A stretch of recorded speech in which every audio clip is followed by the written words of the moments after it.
Ah, c'est joli ça. Donc, alors le problème, le narcissisme, c'est un des moteurs essentiels de la société capitaliste. Chez les Sioux, chez les Germains, on dit jamais je suis celui qui court le plus vite. On dit je cours vite. Il n'y a pas cette névrose concurrentielle de rapport obligatoire au culte du moi qui précisément est moi parce qu'il est mieux que. Ce qui est une pathologie d'inquiétude. Parce que si moi a besoin de se dire qu'il est parce qu'il est mieux que, c'est qu'en fin de compte il est vide. Donc ce qui vous voulez, là il y a tout un travail à faire sur le fétichisme de la marchandise. Le fétichisme de la marchandise, c'est une dialectique historique, mais c'est une dialectique historique qui est en même temps ontologique. C'est-à-dire que, puisqu'on a parlé de la chosification et de la réification, le fétichisme de la marchandise, parce qu'il a universalisé le diktat de la marchandise, a fait des hommes des marchandises. Donc qu'est-ce que la rencontre entre un homme et une femme ? Entre un homme et un homme. C'est un marché narcissique de représentation. Il y a plusieurs siècles, quand quelqu'un rencontrait quelqu'un, il rencontrait quelqu'un dans une transparence de communication pour dire des choses.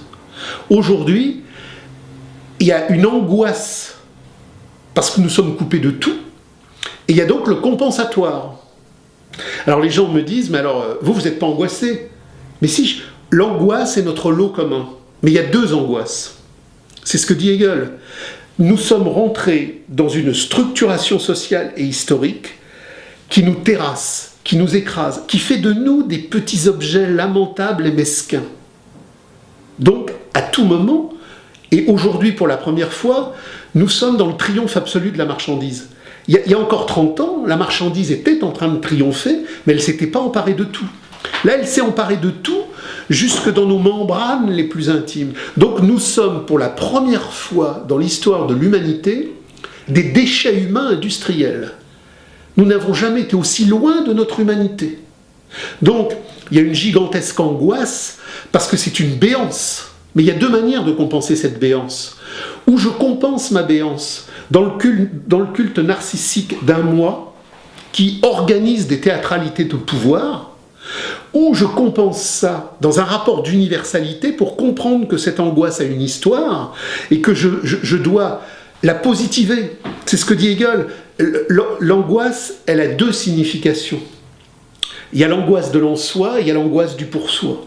L'angoisse de l'en-soi, c'est quelque chose qui me terrasse en la peur du terrassement et qui me fait me recroqueviller dans l'économie narcissique de ma représentation singulière. Et il y a l'angoisse qui fait en quelque sorte jaillissement d'histoire, qui se réapproprie dans l'universel. Et à partir de là, le culte narcissique, il est brisé, parce que je sais que tout ce que je sais d'important ne vient pas de moi. Ça vient du monde. Empédocle dit, l'être et le penser sont la même chose.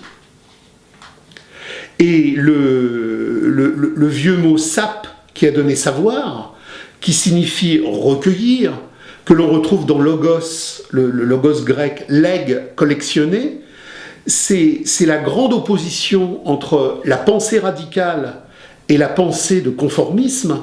La pensée radicale, c'est que quand elle dit des choses essentielles, ça n'est pas elle qui les crée, elle les accueille dans le mouvement réel. Et c'est ce que dit Marx, je ne fais que traduire le mouvement réel de l'histoire, je n'ai rien inventé.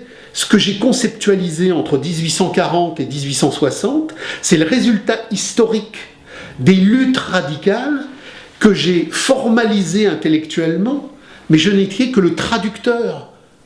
Donc, à partir de ce moment-là, il n'y a plus de place pour « moi je suis anthropologue, moi je suis sociologue, moi je suis médecin, moi je suis poète, moi je », tous ces « moi » qui circulent dans des compartiments narcissiques de faux savoir, à la poubelle. La seule chose qui compte, c'est la critique radicale, et la critique radicale est impersonnelle.